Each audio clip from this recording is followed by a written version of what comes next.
I don't know who I can believe anymore, if anyone at all. My days have become a surreal series of events, and I find myself questioning everything that happens within them, even my own thoughts. After I checked myself out of the hospital, I caught a cab to my place, good old apartment 403, and proceeded to take the longest shower of my life. It was probably the greatest feeling I've ever known, with a close second going to the nap I took directly after. I passed out for a long time, the kind of deep, heavy sleep that feels like it'll last the rest of your life. The only reason I woke up was because someone rang my doorbell.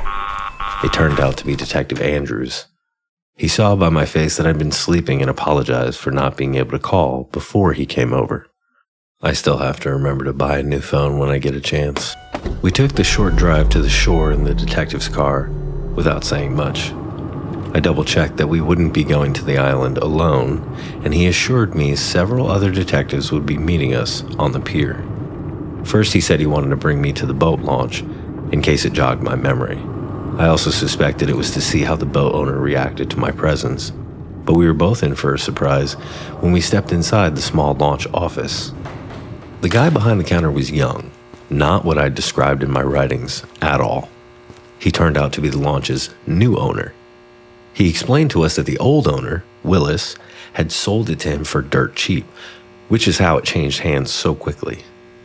He had no information about Willis's whereabouts, but he did know that the old man had sold the business after the boat captain, who was apparently his brother, had urged him to. He said they seemed pretty nervous about something. Maybe it's something they saw, I told Andrews. He nodded but didn't say anything. Before we left, I asked if Willis had left anything behind, a cell phone maybe, but the young guy said he hadn't found anything.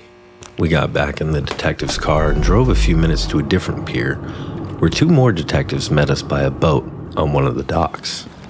One was blonde and named Detective Cooper. The other had red hair and a mustache and was called Detective Bennett. They didn't seem familiar to me at all, which offered me a weird kind of relief.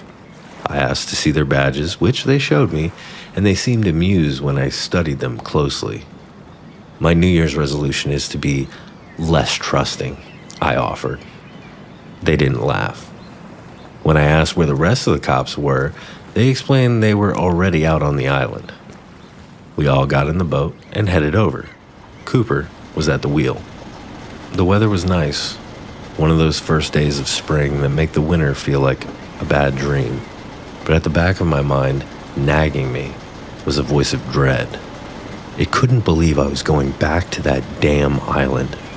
As much as I bitch and complain about it, whenever I'm given the chance to return to Twain Island, I always take it. Maybe something about it calls to me. I don't know.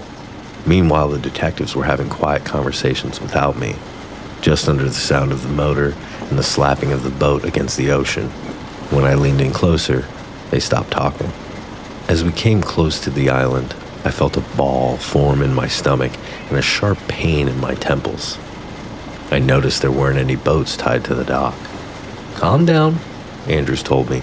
"They'll be here. You promised me a buttload of cops." "The police have cases other than yours. Now relax. The three of us are more than capable of keeping you safe." I argued with him a bit more, but in the end there was nothing to talk about. We were already at the island, and it was too late to turn around. I told them I'd decided to stay on the boat until they got back. Detective Cooper took the keys with him as he got out of the boat.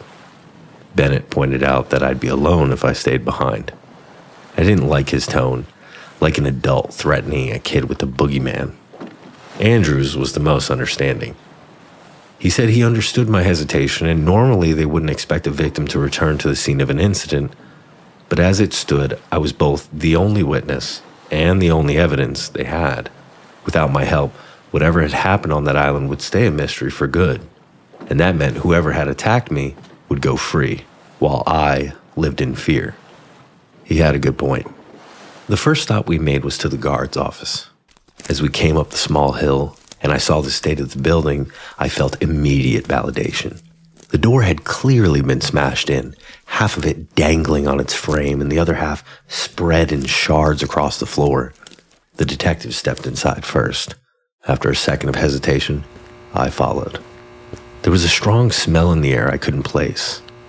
The scene was exactly how I'd described it. The desk and table on their sides where they'd been used to barricade the door.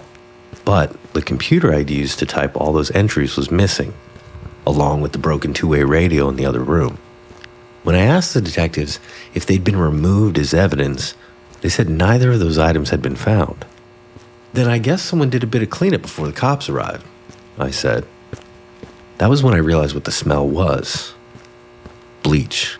Someone did a thorough job of scrubbing the island, Detective Bennett said. He said whoever it was had missed a few drops of blood, and he pointed to the spot where they'd been found, high up on the far wall.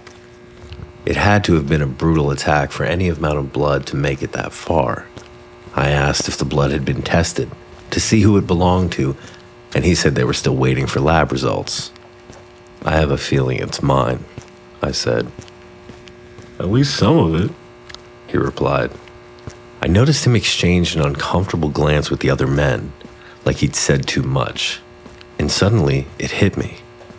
Was I a suspect? From their perspective, I was the guy who'd been found bloody and high, with stories of strange lights and disappearing corpses.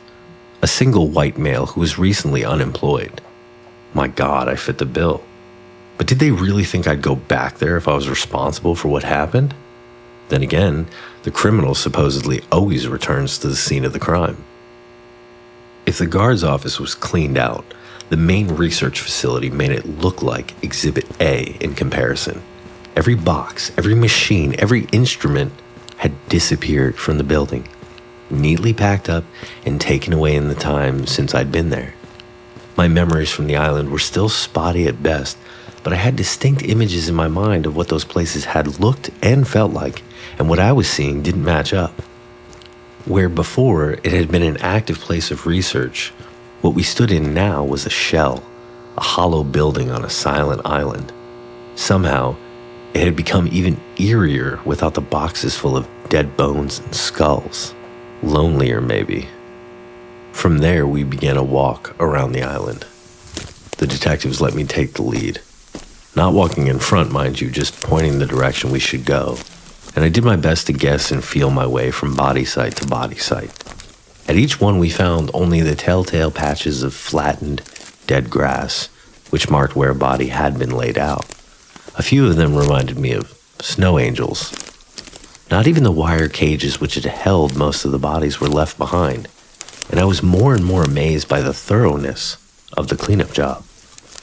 Eventually, I led the detectives to where the entrance to the cave should have been, but not being low tide, it wasn't visible down below. With their help, I scoured the nearby area for any signs of a second entrance, which I was still sure had to be there. But after close to an hour, we turned up nothing to speak of but a few rusted batteries and an empty bottle of booze. There's nothing here, Detective Bennett said, sounding annoyed. Cooper and Andrews looked at me, waiting for me to say something. I shrugged and told them to come back during low tide. Without another word, they turned and started heading back towards the boat. As I trailed the men back through the forest, the headache which had settled into my temples as we approached the island, and had been there in the background since, expanded through the back of my skull until it became a full-on migraine. As someone not prone to migraines, it was an intense feeling. The sunlight and the sound of the ocean became unbearable.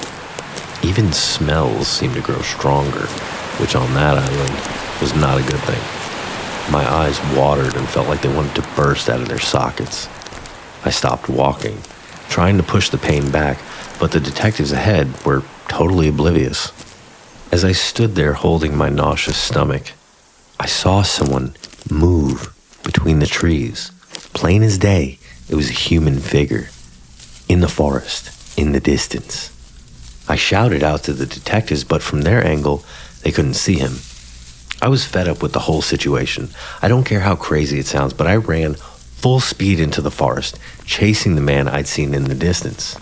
The detectives followed after me as I weaved between the trees, yelling for the stranger to stop. Only once I caught another glimpse of him, but then he was gone, disappeared just past a grouping of trees. No matter how fast I ran, I couldn't catch him again, and eventually the detectives shouted for me to stop. They looked for footprints in the dirt but found only mine. Not one of them had seen him, and I couldn't tell if they believed me or were just humoring me. The description I gave them of the man was vague, and I decided to keep it that way. In the boat again, heading back to shore, I caught a glimpse of a birthmark on Detective Andrews' neck, just behind his ear. It sounds strange, but the sight of it sent the biggest sense of deja vu up my spine. And I knew in that moment that I hadn't recognized him from the hospital, that I had to have met him sometime before that. "So, what happened to the other officers?" I asked. "The ones who were supposed to meet us out here." Cooper shouted over the noise of the motor. "We had to get you out to the island somehow." After we got to shore, Cooper and Bennett went their own way, and Andrews dropped me back off at my apartment. Before he could pull away, I leaned back in and asked which precinct he and the other detectives worked for. 31st, he said. I was quiet a second. "You're full of shit, aren't you?" Without responding, he put the car into drive and pulled away. I should have written down his plate number, but I didn't think of it until it was too late. When I got inside, I looked up the 31st precinct and called them up using my neighbor's phone. Not surprisingly, no one by those names works for the police.